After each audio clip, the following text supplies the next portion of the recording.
iskuulka Baytul Xikma oo kamid ah iskuulada gaarka loo leeyahay ee ku yaala gudaha magaalada Tangaarisa ayaa waxa uu natiijo wanaagsan ka helay imtixaanka dugsiga sare ee loo yaqaano KJSEA kaasi oo natiijadiisa dhawaan wasaaradda waxbarashada qaranka ay soo saartay qaar kamid ah macallimiinta waalidiinta iyo ardada ayaa waxa ay dabaaldegi ka sameeyeen gudaha iskuulka oo ku yaala gudaha magaalada Tangaarisa waxaana ugu horeyn halkaasi ka hadlay qaar kamid ah ardada iyagoona ka warbixinaya dareenkooda siday u arkaan natiijada wanaagsan oo ay ka heleen imtixaanka KJSEA oo dawladdu ay soo saartay.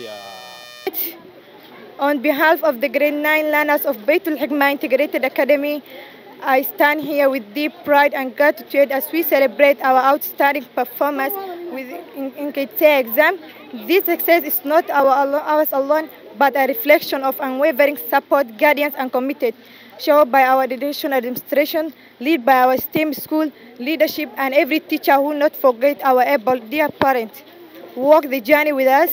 Your tireless efforts, encouragement, and belief in our abilities pushes us to aim higher and achieve more than we imagine.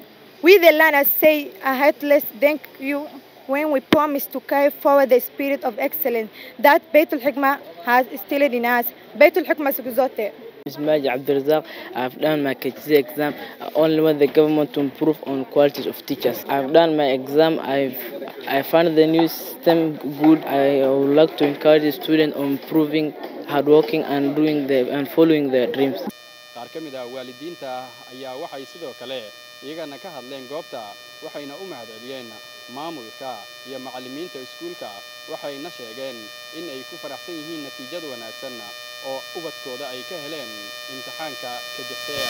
Mara ya kwanza tunashukuru Mwenyezi Mungu. Leo tuko hapo Baytul Hikma Academy. Kwa majina naitwa Hassan Abdi Mohamed kama chairman wa Ibula penye hii shule iko.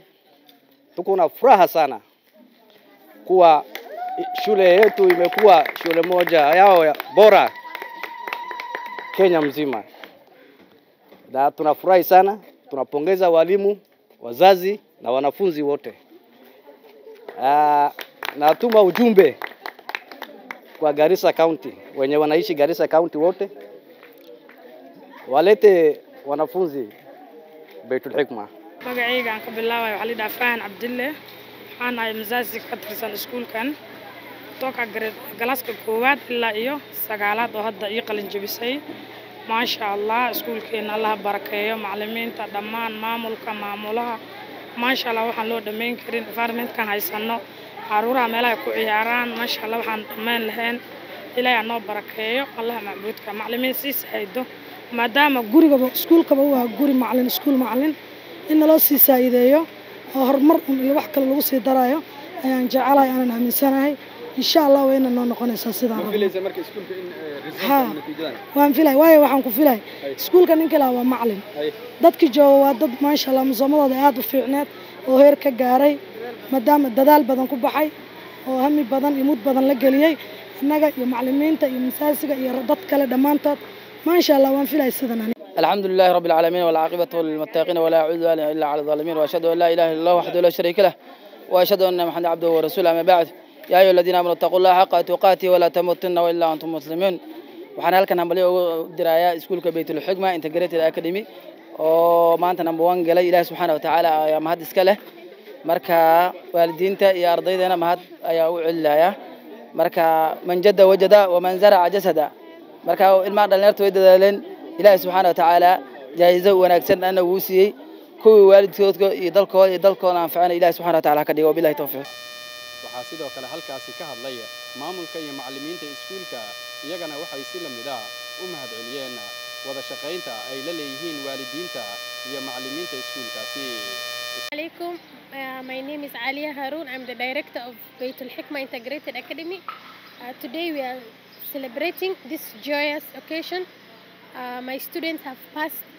Okay, Aliya, school kasida aan aragnay wuxuu ku baasan imtixaanka KJSEA. Aad natiijadiina iyo maxaa la jiray inwaankiina sidoo ahaayeen. aad iyo aad u faraxsanahay maanta as a school as a family of Baytul Hikma maanta waan dabaaldegnay xalfad weyn baa subisanay ilmaheena ka farxinay waalidiinteena garab noo ahaayeen inay soo garab istaageen waxaan u mahadcelinayaa waalidiinta macallimiinta ardayda iyo maamulka iskuulka oo garab istaageen. I goes by the name Mr. Kiru from Rufus Kiru from Baitul Hikma Integrated Academy. Today actually we are so happy, delighted to be together here this particular evening to celebrate our candidates who have performed exceptionally very well. First of all, I say my heartfelt congratulations to our able candidates. Of course, being the pioneer, they have broken the record. We are so glad it's Baitul Hikma Integrated Academy, and the success, the secret behind the success was determination, the unwavering dedication from our learners, the teamwork from our teachers, and of course the support from the administration. We are so glad, we are so delighted, and this is not the end. I want to promise this is not the end. We are expecting more to come, and therefore I also urge the parents wherever they are from Garissa County, let's keep on motivating our learners. Baitul Hikma ayaa waxa uu ka mid yahay iskuulada gaarka loo leeyahay ee ku yaala gudaha magaalada Tangaarisa waxaana lagu amaanaa inuu sanad waliba natiijooyin wanaagsan ka helo imtixaanaadka shahaadiga ah ee dalka laga sameeyo. Cabdiqani Maxamed, Iftiin FM, ismaamulka Gaarisa.